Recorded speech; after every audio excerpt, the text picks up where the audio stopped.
Stuff You Learn with Luke, with your host, Luke Farmer.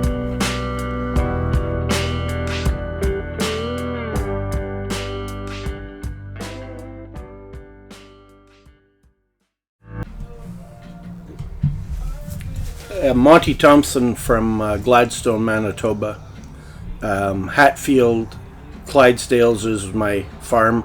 Now it's also Hatfield Shorthorns, and more recently Hatfield Section B Welsh. Yeah, perfect. Well, thank you very much for sitting down with me, Monty. So I guess we'll roll through the questions like we usually do. So, did you go to ag school or university? So right out of high school, my first employment that fall was working at Pound Maker Feedlot at Lanigan, Saskatchewan. Okay. And I worked there for the winter, and it was 40 below, and I wore a lot of clothes.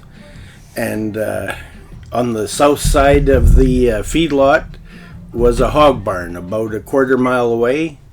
And every time we rode down that alley, I seen all the steam coming out of that hog barn, and I thought, what kind of a moron am I? So that was the last winter that I worked in a feedlot in 40 below, and basically my pigs have been a part of my life ever since on the employment side. Right. Yeah. Let's see, and I know that feeling because I came out here right out of high school and worked for Conrad's in southern Manitoba. You bet. And I remember phoning home and telling my dad in November that I needed my ski goggles and all a bunch of my ski stuff, and he said, "Well, you going skiing?" I said, "No, I needed to feed grain outside." Yep. So now, are you a generational farmer? Your family was into farming? So my dad was a community pasture manager our whole life, so we grew up around horses and cattle, and in the winter, he never started a tractor. He used a team and fed bulls and cows with a team, and usually as we got older, he probably broke, 10, 15, 20 Perchins, Belgians, Clydesdales every winter. Okay. Yeah, and but no, I guess my great-grandfather started out with a quarter section near Invermay, Saskatchewan, and I own that today, but no, it's never provided a living for us. Yeah. All right. So then that does mean, though, that you do have a generational farm property. If you do have that place, even though you say Yeah.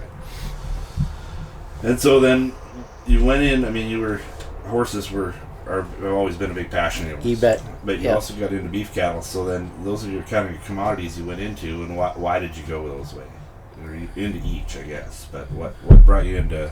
You came from horses. Your dad. Yes. Was Horses, so. And we used to. So on the weekends we team roped, and like in the summer that was. So it was a combination of camping, roping, and it was a great way to grow up. Right.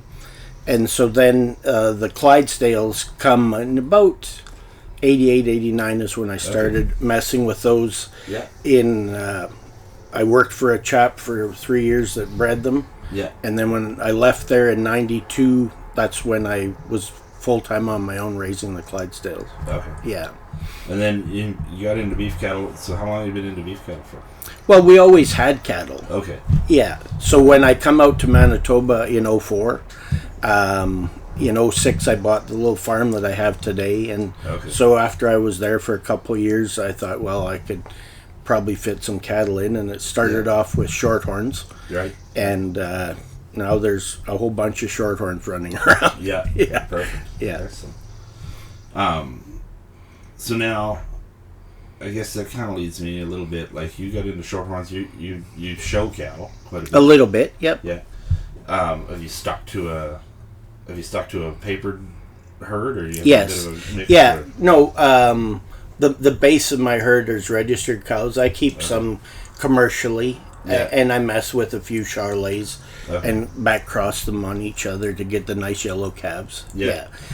As much as anything to show the bull buyers, this is what you can get. Yeah. And then are you a direct-to-consumer marketer, or are you hauling into sale barns? Or? Yeah, no, we don't finish any of our own cattle. Yeah. Yeah, so everything goes through the sales. Yeah. Yeah, they're either sold as purebreds or commercials in town. Yeah. Yeah. 6 miles to the stockyards. Yeah. Yep.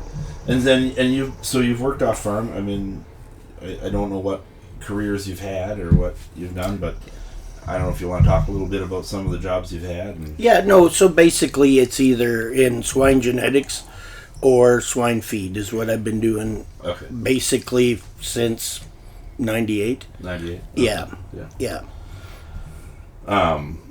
And then, honestly, you were, before we even started, you said off mic, but can you kind of elaborate again on what we were talking about just before we started the podcast, where you were saying why you went the way you did, how you got going with monthly payments versus... Oh, yeah, no, so... Yeah. I mean, that's the kind of stuff guys find interesting, right? Yeah, so the question that you'd asked is how many people have off-farm jobs, and to me, the benefit of the off-farm job is that I'm not backed into a corner and having to sell horses or cattle before they're reaching their full potential. Yeah. And yeah, early on, I was doing my land payments twice a year, and twice a year I'd be backed in a corner. So we got that to once a month, so that helped. But the second thing was, by having the day job, I didn't always have to sell a $15,000 horse for $7,500 because I was still getting myself fed and watered. Yeah. Yeah. Yeah. Yeah, that's why I keep shooing horses off farms. No, exactly. Yeah. No, that's right. Yeah. And then that's... I'm kind of gonna go through my questions here and figure out where I'm at, but is there anything that drew you into, say, getting into shorthorns? Like, what brought you into shorthorn cattle? So to start with, I was going to try some cattle, and my cousin said, hey, there's a guy's got a few good shorthorns for sale. So I bought a couple from them, and pretty quickly I learned that for my limited facilities, they would tolerate them pretty well and didn't wreck the place every time I wanted to do something.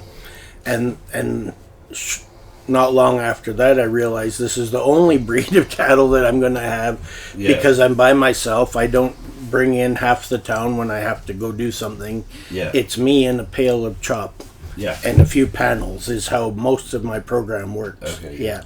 Yeah. So in that sort of, I've jumped around when I started into cattle in high school. I had limousine crosses. Yeah. And then I sold them all when I went to college because my dad actually hated cows. Yeah. And then when I came home, I got into Highlands. Mm-hmm. Highlands are kind of like that. They're super docile, and they were pretty easy to have around. Yeah. But I wasn't set up at all, and I was tired of chasing cows through the village. Yeah. And so I got rid of them all. Yeah. When we got into the Speckle Park, what has always drawn me to the Speckle Parks is I grew up showing dairy cattle. Okay. And so I like black and white. Right. And I just think they're sharp-looking cows. And sure. So, and we try to pick cattle that are quiet and easy to be around because the kids help us, and we don't want fence pushers or something. No. Yeah. Yeah. No, that was the thing with the shorthorns is the disposition was right, and like you say, I don't have time to assist a bunch of cows calving, right? And I'm by myself, so I don't have time for. If I got a half an hour to move cattle, I don't have 29 minutes for one cow. Yeah. It's a half an hour for the herd, and so everybody that plays along can happily. All you got to do to stay at my place is raise a good calf every year. Yeah. Hands off. If you can't achieve that, then you get the 6 mile trip to the sale barn. Yeah. Yeah. Well, that's the other bonus to being a Gladstone. You're not far from the sale barn. No, that's right. Yeah. And that's what I love about the cattle. You need to generate $5,000 to pay some bills. You load up what you think is $5,000 and you go to town, and the next afternoon you deposit the check. Yeah. It's nice. I always said over the years, it used to frustrate me that you walk into the bank and tell them you have horses, and they roll their eyes at you, but you tell them you got 20 cows, and they go, "Oh, yeah, we'll be your friend." And they're backing us together. So then, I mean, we've already sort of probably covered that, but what's kept you working off farm? Is it the income, or is it that taking that stress off, like you said? So when COVID was on, I was just running the cows and the horses. Okay. And about a year and a half ago, I got a call from somebody that wanted me to work for their company. Okay. And the biggest thing that drew me back at that point was to get using my head more. Yeah. Okay. Yeah. You know, and actually I was talking to a friend of mine who's retired and living in town now, and he says, you know, I'm slipping. And I said, what do you mean? Well, he says, my mind's not as sharp and everything else. And that basically helped me in the decision making to say, yeah, I'll come work for your company just to get using my head more, meeting more people. Yeah. Yeah. Well, then, and what I figure you and I have going in common is that it seems like everywhere you go, you know somebody. Yes, Yeah. and that's what, you know, starting out when your dad's a pasture manager, so you got that bunch, and then the team ropers, and then a bunch of the team ropers are also cattlemen, and some of the team ropers also have draft horses, and then you run into pig people, and you know, I go to the pig conferences in Banff, and I run into guys from Nebraska that I know through the cattle business, and it's what starts as a really small circle gets to be a really big one. Yeah. And it's everything from the people that scrape the alleys to Bob Funk from Express Personnel. You know, probably makes $1 million a second. Yeah. You know, that kind of a thing, right? Someday I'd like to make that. There you go. Probably not going to do it while I have horses and cattle. Yeah. Well, and that's funny because when we were driving up yesterday, we stopped at the Flying J outside of Winnipeg and ran into, and listeners mostly won't know who we're talking about, but it's a guy we know through horses, but I ran into Dean Burns. Okay, yep. Just by chance. You bet, yep. Right in the Flying J. And then Kyle, my friend's with me, and he's like, just rolls his eyes because he's like, how are we halfway across the country and you know people, you know? Well, I always think of these people that have a boyfriend or a girlfriend in every city, and I've never been in an airport anywhere in North America that I have not ran into somebody that I know. So I'm thinking, well, you guys can play that game if you want. But if you think that you're fooling anybody, everybody, like you just, and it doesn't matter if it's Atlanta or Houston or Los Angeles. Yeah. You see people you know. Yeah. You know. So I have a bit of a funny story to talk about airports and running into people. You know, I was flying out of Cincinnati after the International Hoof Care Summit one year, and a mentor of mine and I rode to the airport together. Yep. He was going to West Palm Beach. I'm coming back to Canada. And the security lineup was crazy long, and we got kind of separated at security. Well, I guess he missed his flight, and so they were routing me from Cincinnati to Chicago to Toronto. And I get running to get to my plane, and as I'm walking through the front section of the plane, who's sitting on my plane now is Dave. And I said, we got off the plane in Chicago. I said, how'd you wind up here? He goes, well, I missed my flight, so they routed me here, and I catch a flight from here to West Palm Beach. Sure. But, you know, like, and then we went and had breakfast and hung out. Sure. You bet. But, yeah. So now, you've been at this quite a while. Have you got any innovative ideas or innovations you've done on your farm to simplify life so that you have that time to be out doing your regular job?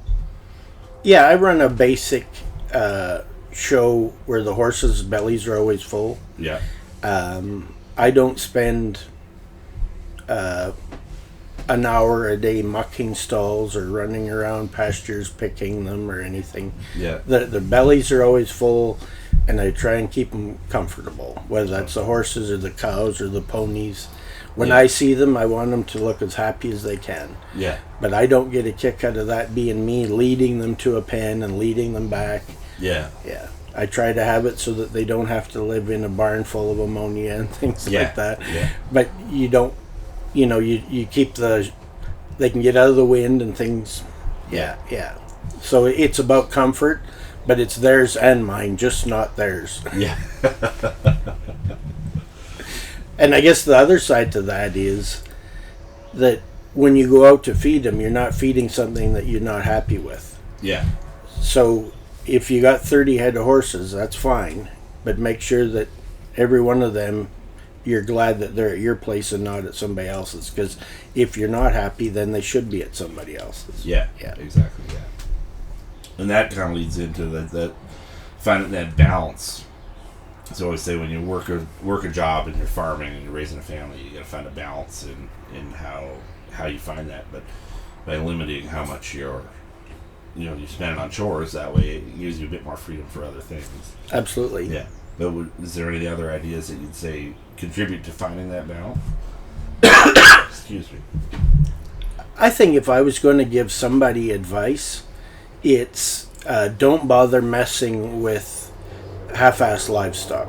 Right. Don't buy something because you think it's a good deal. Because that's not...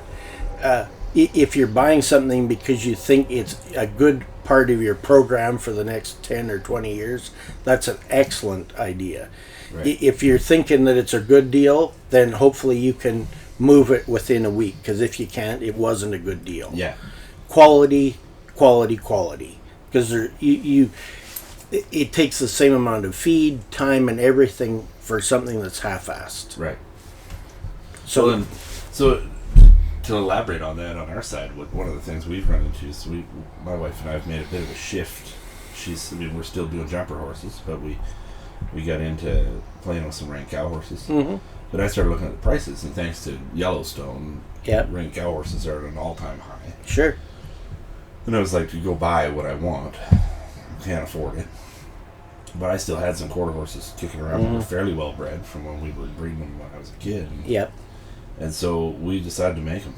Mm-hmm. Right. And so it means I've got a bunch of babies I'm not riding yet, and they're not sliding and spinning yet. But right. I saved myself going out and buying a weanling at $50,000 and probably have just as much into them. But I always say that's a trickle effect. Right? No, that's right. I still have the quality, but I didn't have to come up with the money off the top of my head, or off the barrel head. Right. So on a deal like that, if I ran into somebody that wanted to do what you would do, I would say go and seek out the most well-bred, mature stallion that you can find. So he's got the genetics, the structure, the soundness, but maybe he's not the most fashionable today, but he's going to give me a pasture full of really good, solid, sound using horses. That would be the approach that I would take to somebody. You got a good base of mares, then you find the best stallion you can afford to put on that. Yeah. Exactly. Yeah. Well, I like that. So now farm safety is one of the ones we cover all the time. Have you had any incidences that you would talk about that you've seen? No, but back to where we were talking about a minute ago. Yeah. I run into people all the time that, that cow's a little crazy when she calves, but she always weans a good calf. Well, my reply to those my reply to those guys is, yeah, you're right. You can go and make a new baby any day, after the cow kills it. Yeah. Get your head out of your ass. Yeah. And so in my case, I'm all by myself. So any beast that is not fun to be around is just gone. Yeah. And that's my farm safety plan. Right? Even good animals can create things. Yeah. But I absolutely will not tolerate a beast that I have any fear of ever to me or any visitor. Yeah. Right? And that's what we've got one right now that we're probably my wife and I talked about it, and Kyle and I talked about it. She's my favorite in the whole damn group. My daughter showed her as a baby, but her first calf last year, she'd slam the panels every time someone walked by. We're rebreeding her this year, and that's the plan. Adios. We'll probably move her down. Absolutely. Yeah. Especially if you've got your own family and other people around. Yeah. It doesn't matter if she raises a national champion. Yeah. That doesn't cut it. Yeah. No. So that's my safety plan. Yeah. We bought some pairs. I was telling you earlier in the year, but we bought some pairs this year at the Stratton sale that I didn't get eyes on. Mm-hmm. And so I phoned a bunch of people I knew in the area and had them look at them. And that was one of my questions. I said, can you walk through the pen with those calves? You bet. And they were like, oh, yeah. All right, those are the ones I want. No, absolutely. Yeah. And disposition is as heritable with livestock as it is with people. Right. Yeah. Oh, yeah. Absolutely.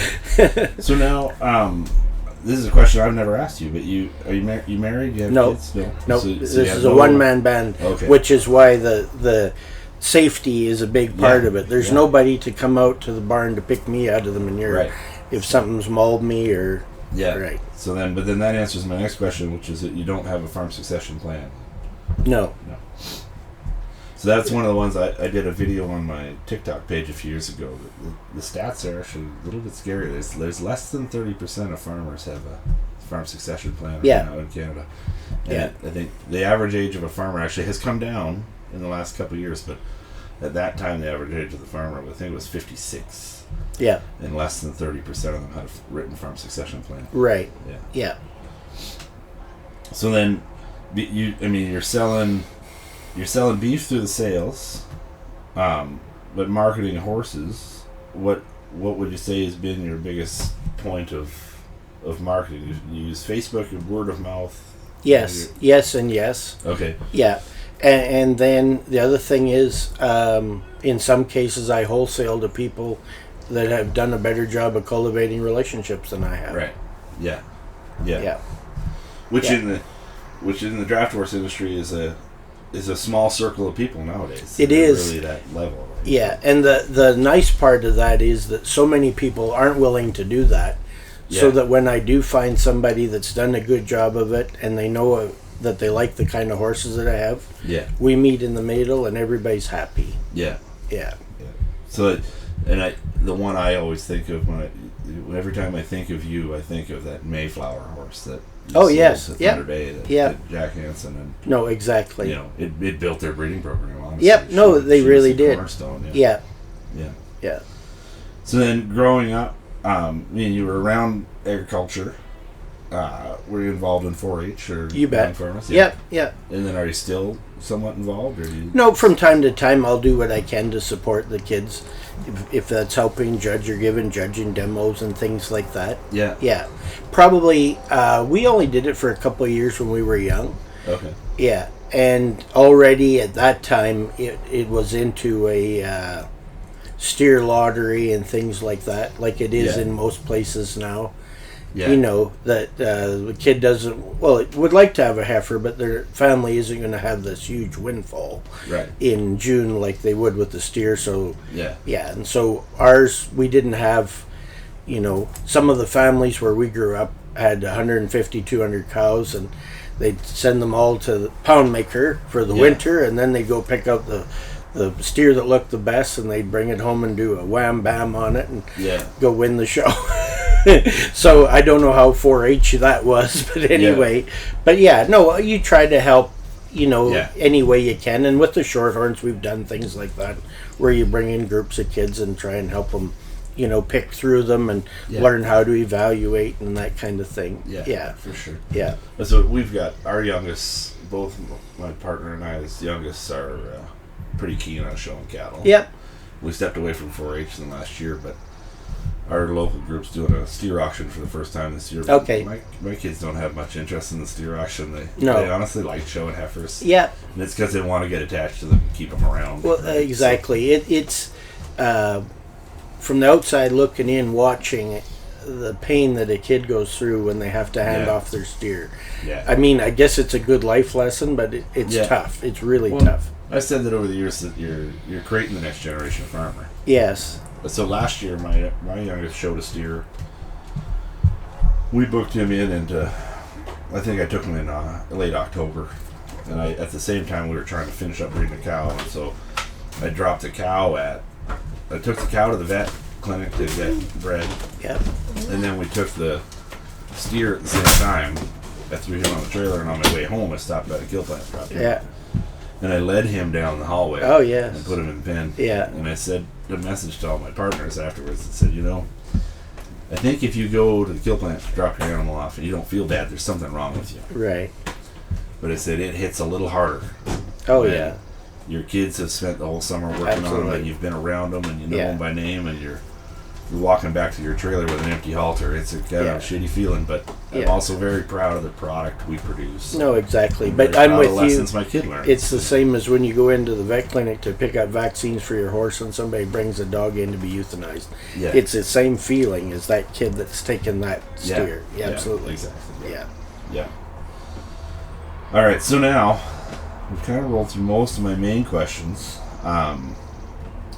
And if there's stuff you want to add in at any time, feel free. But we'll work into a section. And I apologize to my listeners. I still don't have a good name for this, but they're my short answer questions. Okay. And if you want to go longer, that's fine. Oh, that's fine. They're just kind of short questions. So, tractor brand. I drive a a John Deere 4010, so you can do the math. It's probably 15 years older than I am. Yeah. And it's because it was $5,000. That's why I drive it. It has nothing to do with anything else. And then equipment brand is the same type of concept? Yeah. Yeah. I buy all my feed because Okay, I can't afford to buy hay ground or all the equipment that comes with it. Yeah. Yeah. So again, more importantly, why I should have my horses and cattle scale right back to the ones that really pay the bills. Yeah. Because I'm paying a premium for their feed. Yeah. Yeah. So and that's we talked about a lot about it because we went through 6 years of drought Yep. in the Thunder Bay area, and I was buying hay coming from New Lisker, which is about 12 hours from us. Yeah. And I was paying a premium on it. Yeah.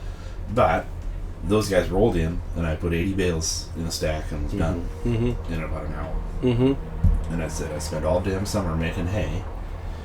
I said, maybe I should dispense the whole damn farm and run feeder steers for the summer and use my money from my feeder steers to buy hay for the Absolutely. calf and the horses, you know? Yeah. No, that's it in a nutshell. Yeah. And the other thing is that when you do have horses, you do pay a premium. Yeah. And you know that. But you also don't get a whole stack of stuff that's no good for anything No, else. that's right. You don't Yeah. buy that. Yeah. Yeah. I always say I always threaten to write an article, and maybe someday I will, but I always say I'm going to write an article for the horse magazines about what making hay taught me about buying hay. Because I will buy hay that lots of other horse people won't touch because it looks ugly on the outside of a round bale because it was stored outside. But this year I was buying alfalfa this spring that was stored outside, looked ugly on the outside. Some of the nicest hay I've ever fed on the inside. Yeah. So Usually we peel have that 3 more inches off. And, we have more trouble with them wicking from the bottom than the top. Usually you lose about an inch on the top. Yeah. Yeah.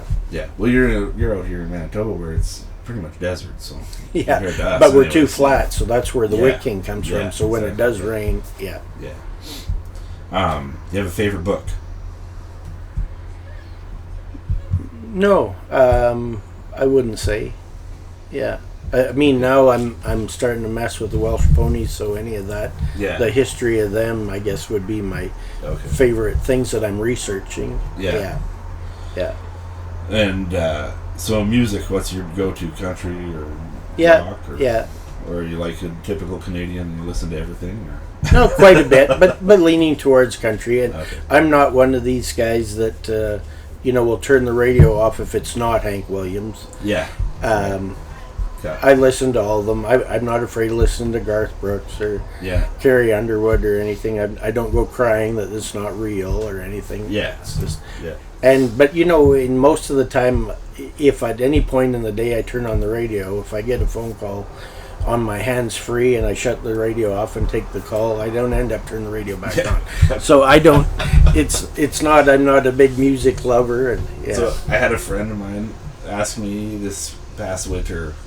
He said, I don't know at what point in my life I got to a point where I would rather listen to nothing or have talk shows or podcasts over music. But he's like, at some point in your life, you hit that point. And I said, it's the same point where you turn the radio down so you can see better. That's right. You know? You bet. Well, anytime I get a vehicle stuck, the first thing I do is shut off the noise. The fan goes off on the radio so my thinker can work better. Yeah. Exactly. Yeah. Do you have a favorite inspirational quote? Well, I don't know who come up with it, but get your head out of your ass is one that I heard at some point. Yeah. And I guess the other one, there's quite a sharp guy that used to have hackney ponies and road horses, and then he got into Clydesdales a little bit, and he would refer to people that were never going to get their act together, that they don't know. Yeah. So those two would be a couple of my favorites. That's a good one. I like that. So now a farm organization, and I don't know about Manitoba, but Ontario, we have the Ontario Federation of Agriculture, or we have National Farmers Union, or Christian Farm Federation of Ontario. So I don't know what they are in Manitoba, but what's your affiliation? I'm not a part of any of those. No. I think it's called the Keystone Ag Producers, might be the name of it out here. Yeah. So if there's any conversing over the farm business, that happens at the coffee shop. Okay. Yeah, I'm not a part of any formal groups as far as that goes. Okay. Yeah, I was curious because and it's a question I throw in there just because it's interesting to see what guys say. I know so far most guys are members of the Ontario Federation of Ag, and in Ontario that's our biggest lobbying power. I always say to the government, and I often say that there shouldn't be other ones. Like there really, as farmers, we should all be smart and say we're just going to lump everybody into one to have the lobbying power with the government. But I get that it has to align with people's beliefs. And do you have a favorite drink? No, actually, I probably have 1 or 2 alcoholic drinks a year. Yeah. So just whatever somebody's got at the tax stall. That's No, I don't know how many years ago I kind of weaned myself off. So it's not that I won't ever have one, but I certainly don't seek it. Yeah. And then truck brand. Same thing.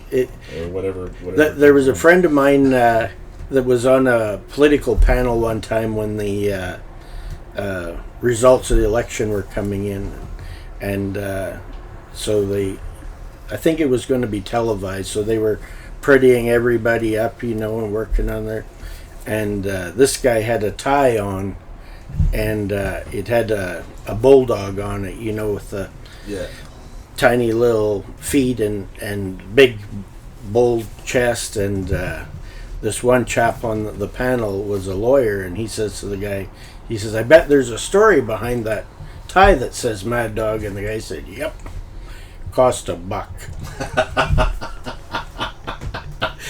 So my thing for vehicles is affordability, and so I've always had Dodges to pull my trailers because they get it done. And if I need a pretty vehicle, I go to the rental shop and grab one, and I use that for my 5-day getaway, and I do the math on it, and I get home and I'm under $500 for including the insurance, and now I won't need another one for 6 months, so I'll go do it again. So my vehicle payments are $0 every month because I drive old stuff around home, and when I need something pretty, there's people that have that. No, that's a good concept. That's what I know. My brother always says that if you're traveling for work, you might as well rent a vehicle, put miles on somebody else's vehicle. I think I did 3,500 or 3,600 kilometers for under $500 plus fuel. Nice. So and it was a wonderful little Chevy Malibu that had 10,000 kilometers on it. Well, there's no way I would or buy a car like that because it would sit home for 11 and a half months. For sure. Yeah, makes sense. Well, thank you very much for sitting down with me, Monty. Oh, very good.